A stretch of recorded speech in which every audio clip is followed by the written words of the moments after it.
அனைவருக்கும் வணக்கம். என் பெயர் விதன்சிகா. நான் 8ஆம் வகுப்பு படிக்கிறேன்.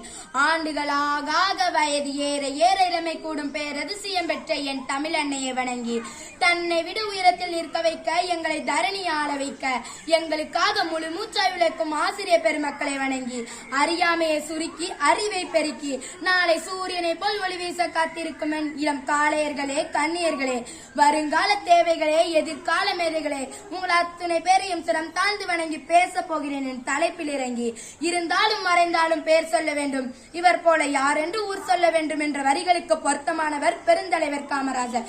கர்ம வீரர் காமராஜர் அவர்களை பற்றி நான் இங்கு பேச போகிறேன். காமராஜர் அவர்கள் 1903ஆம் ஆண்டு ஜூலை மாதம் 15ஆம் தேதி விருதுநகரில் பிறந்தார். இவருடைய தந்தையின் பெயர் குமாரசாமி, தாயார் சிவகாமி அம்மையார். இளம் வயதிலேயே காமராஜர் அவர்கள் தந்தை இழந்து விட்டார். காமராஜர் முதலமைச்சர் ஆனதும் சாதி மத வேறுபாடு இன்றி அனைத்து குழந்தைகளுக்கும் தொடக்க கல்வி இலவசமாக்கப்பட்டது. பள்ளி இல்லாத ஊர்களில் எல்லா பள்ளிகளையும் திறந்து விட்டார். தான் படிக்காவிட்டாலும் இந்த தேசம் படிக்க வேண்டும் என்று நினைத்தவர் கர்ம வீரர். கல்வி என்ற சொத்தை பெற்றுவிட்டாலே வறுமை தானாகவே ஒளிந்துவிடும் என்று எண்ணியவர் கர்ம வீரர். ஏழை பணக்காரன் என்ற பள்ளியில் வேறுபாடு இருக்கக்கூடாது என்பதற்காக சீருடத்தை கட்டாயமாக்கினார். கட்டாய கல்வி, இலவச மதிய உணவு திட்டம் என பல திட்டங்களை கொண்டு வந்தார். காமாட்சி எனும் குலதெய்வத்தின் பெயரை இவருக்கு சூட்டப்பட்டது. இவருடைய தாய் செல்லமாக ராசா என அழைப்பது உண்டு. பிற்காலத்தில் இவ்விரு பெயர்களும் சேர்ந்து காமராசர் என வரலாற்றில் நீங்காத இடம் பிடித்த பெயராக மாறியது.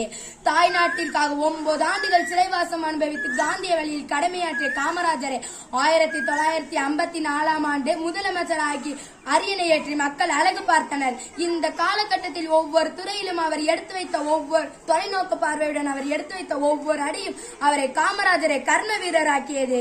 தன் தந்தையை இழந்த பின்பு தனது குடும்ப சூழ்நிலை காரணமாக தனது மாமாவின் துணி கடையில் வேலை செய்தார். செய்தித்தாள்களை படித்தும் தலைவர்களின் சொற்பொழிவுகளை கேட்டும் அரசியலறிவையும் நாட்டுப்பற்றையும் வளர்த்துக் கொண்டார். பின் அவையே அவரை விடுதலை போரில் ஈடுபட தூண்டின. பின் காங்கிரஸ் கட்சியில் தொண்டனாக சேர்ந்தார். காந்தியினரில் வாழ்ந்த காமராஜர் அவர்கள் 1975ஆம் ஆண்டு அக்டோபர் மாதம் 2ஆம் தேதி அவருடைய 72வது வயதில் காலமானார்.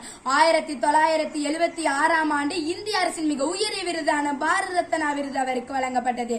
காவியன் தலைவன் பிறந்த நாளை காலம் முழுவதும் நினைத்து போற்றோம், அவரின் வழி நடப்போம். ஞானத்தில் பிறப்பது அறிவருவி, கல்லில் எழுந்தது கலை அருவி, சொல்லில் வருவது சுவை அருவி, கம்பன் பொழிந்த தமிழ் அருவி, தமிழ் அன்னையும் தமிழின் தொன்மையும் என் பேச்சின் தன்மையும் என் பேச்சில் இருக்கும் உண்மையும் துணையாக கொண்டு வெற்றியோ தோல்வியோ எதுவரினும் கடமை செய்வோம். பேச வாய்ப்பளித்து பேசவிட்டு அமைதி காத்து ஒத்துழை தாத்துணை பேரையும் சிரம் தாழ்ந்து வணங்குவதே நல்ல பழக்கம், அதுவே எனது வழக்கம். தமிழே என்றும் என் முழக்கம். பேசி முடிக்கிறேன். நன்றி, வணக்கம்.